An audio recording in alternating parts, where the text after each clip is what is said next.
കോട്ടയം കടപ്ലാമറ്റം നെല്ലിക്കുന്നിലുള്ള കൊച്ചുപാറയിൽ ജിൻസന്റെ മകൻ ജിജോ ജിൻസന്റെ വിവാഹ ദിവസമായിരുന്നു ഇന്നലെ.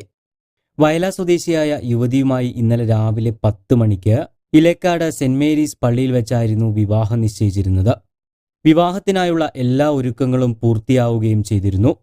എന്നാൽ എല്ലാ സന്തോഷങ്ങളെയും തല്ലിക്കെടുത്തിക്കൊണ്ട് വിവാഹത്തിനൊരുങ്ങിയ ആ വീട്ടിലേക്ക് വിവാഹ ദിവസമെത്തിയത് ജിജോയുടെ ചേതനയറ്റ ശരീരമായിരുന്നു.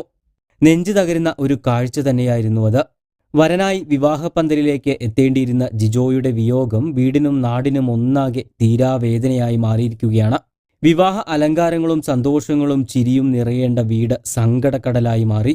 വിവാഹത്തിനായി ഒരുക്കിവെച്ച കോട്ടും പാൻസും നെഞ്ചോട് ചേർത്ത് വാവിട്ട് കരയുകയാണ് ജിജോയുടെ കുടുംബമൊന്നാകെ.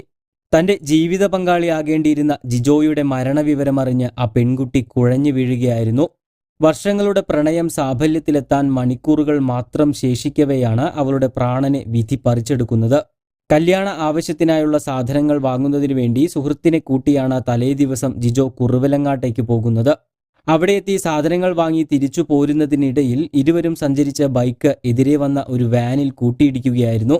ഇടിയുടെ ആഘാതത്തിൽ തെറിച്ചു വീണ ജിജോ അപകട സ്ഥലത്ത് വെച്ച് തന്നെ മരണപ്പെടുകയും ചെയ്തു. കൂടെയുണ്ടായിരുന്ന സുഹൃത്ത് അജിത്തിനെ ഗുരുതര പരിക്കുകളോടെ കോട്ടയം മെഡിക്കൽ കോളേജ് ആശുപത്രിയിൽ പ്രവേശിപ്പിച്ചിരിക്കുകയാണ്. വിവാഹത്തിന് മണിക്കൂറുകൾ മാത്രം ശേഷിക്കവേ യുവാവിനെ മരണം തട്ടിയെടുത്ത വാർത്ത ഒരു നാടിനെ ഒന്നടങ്കം ഞെട്ടിച്ചിരിക്കുകയാണ്. തലേന്ന് വരെ സന്തോഷം അലതല്ലിയിരുന്ന ആ വീട്ടിലേക്ക് ജിജോയുടെ ചേതനയേറ്റ ശരീരം കൊണ്ടുവന്നപ്പോൾ വാവിട്ട് പൊട്ടിക്കരയുന്ന ബന്ധുക്കളുടെ കാഴ്ച കണ്ടു നിൽക്കാനാവുന്നതായിരുന്നില്ല. വയല സ്വദേശികളായ ജിൻസൺ നിഷ ദമ്പതികളുടെ മകനാണ് മരണപ്പെട്ട ജിജോ. ദിയ, ജീന എന്നിവർ സഹോദരിമാരാണ്. ജിജോയും യുവതിയും തമ്മിൽ വിവാഹം മുൻപേ രജിസ്റ്റർ ചെയ്തിട്ടുണ്ടായിരുന്നു. അതിനുശേഷം അടുത്ത കുടുംബക്കാരും സുഹൃത്തുക്കളും ഉൾപ്പെടെയുള്ളവരെ പങ്കെടുപ്പിച്ച ലളിതമായ ചടങ്ങുകളോടെയായിരുന്നു വിവാഹം നടത്താൻ തീരുമാനിച്ചിരുന്നത്. കൂടുതൽ വാർത്തകൾക്കും വിശേഷങ്ങൾക്കും ചാനൽ സബ്സ്ക്രൈബ് ചെയ്യാൻ മറക്കരുത്.